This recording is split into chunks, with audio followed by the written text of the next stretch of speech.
Bonjour à tous. On se demande souvent comment trouver les bugs de son programme Arduino.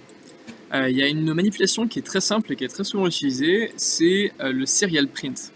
Parce qu'en fait, dans les programmes Arduino, à la différence des programmes qu'on va taper sur un langage plus classique, on ne peut pas forcément imprimer facilement, voir facilement d'où viennent les erreurs. Donc en fait, il existe une fonction qui s'appelle serial print et qui nous permet d'interagir avec notre carte et de savoir à partir de quel moment on commence à avoir un petit souci. On va faire un test aujourd'hui avec un montage qui est assez simple, c'est le sonar. Donc c'est un montage que vous avez dans le mois 3 par exemple, avec un capteur ultrason, une carte Arduino et une breadboard entre les deux.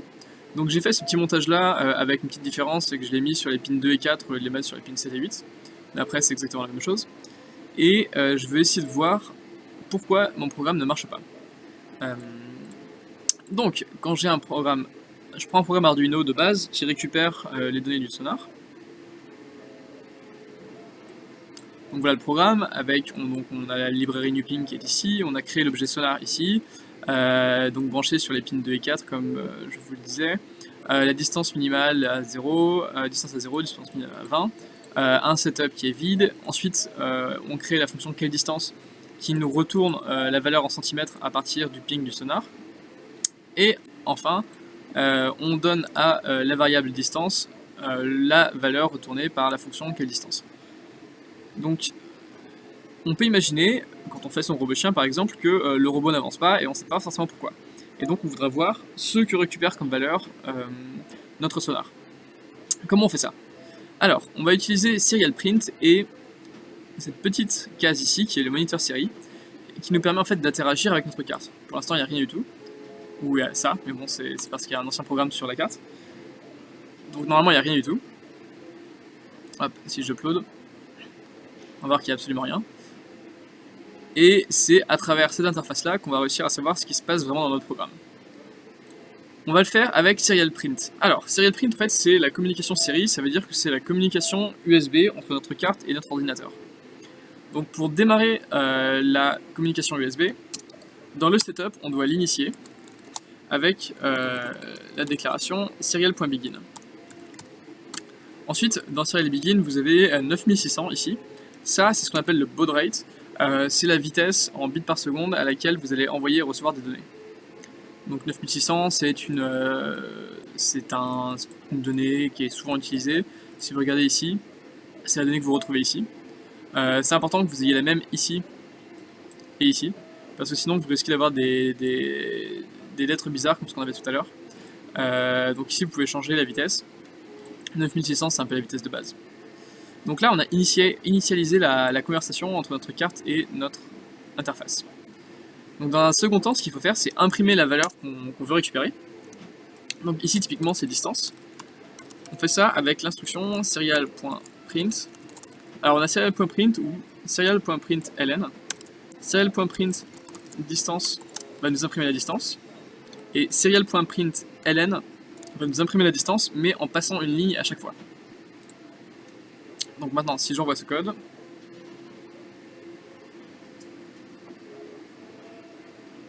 ok, donc le code s'est téléversé, j'engage le moniteur série, et là je récupère la distance qui est mesurée par mon capteur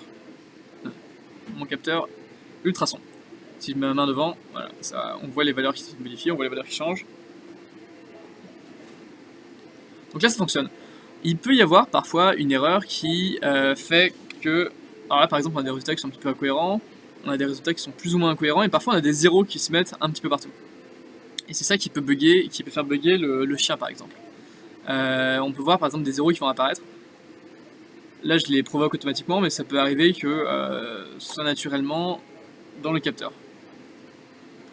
Donc ensuite, pour réussir à débugger ça, on peut mettre en place un filtre qui supprime tous les zéros. On va faire par exemple serial print distance. Donc là on va imprimer à chaque fois la distance.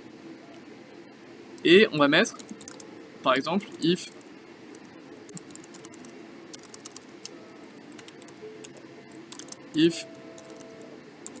distance est supérieure à 0, à ce moment-là, distance finale égale distance. et on va utiliser que la valeur distance finale plus tard. Que la variable distance finale.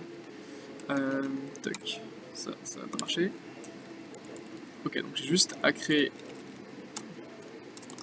cette variable distance finale. Voilà. Et ce qu'on peut faire, même à la rigueur maintenant, c'est imprimer.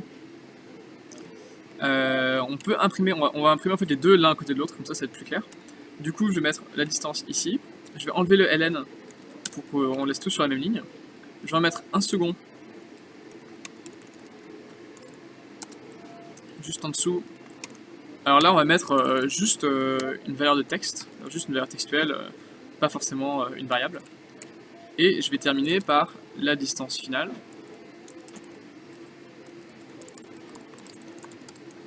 Hop. Et je vais mettre un ln ici pour qu'il passe une ligne juste après. Toc. Et là, en fait, ce que ça va faire, c'est que... ça va bugger. Bon, qu'est-ce que ça va, ça ?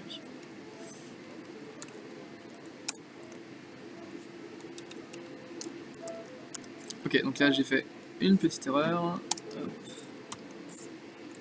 Là, il y en a d'avoir deux ou trois trucs en trop. Alors...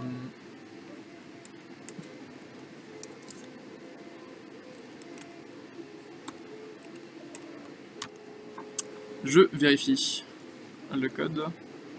Ok, ça a l'air bon. J'upload. Et là, en fait, on va voir l'un à côté de l'autre la distance et la distance finale.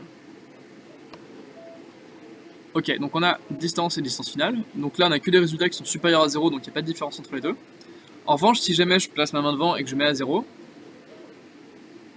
il y a une seule qui sera... Il y a simplement la valeur distance qui sera modifiée, l'objet distance finale ne sera pas modifié. Pour voir ça de façon encore plus claire, je peux déplacer cette ligne-là juste en dessous.